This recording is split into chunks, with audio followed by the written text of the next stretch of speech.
So a reinvestigation letter, basically, let's say that you were not satisfied with the response that you got from your round one. Let's say, for example, TransUnion, Equifax, and Experian said that the information was verified or validated or something like that, some stall tactics, right?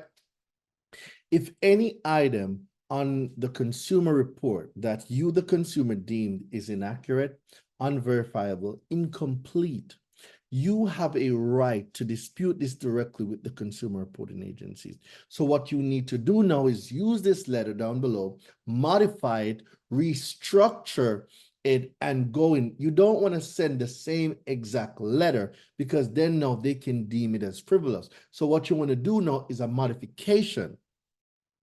And the first thing you need to know is that they have 30 days to make sure that the information is accurate, verified, and complete. If it's unverifiable and they can't verify the item in 30 days, it must be deleted, right? So if you're going to prompt a reinvestigation would be based on how they responded to you when you sent your round one letter out. For example, if they did not respond to you, then you'd want to send out an I-6B3 letter compelling them to tell you what procedure, the description of the procedure that was used along with the other requirements, right?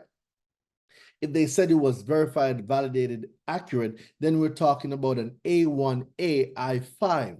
So there's different strategies to use based on how they responded to your round one. But if you deem that you're not satisfied with the results or the response from round one, you as a consumer can use this letter below to spark a reinvestigation into the disputed account.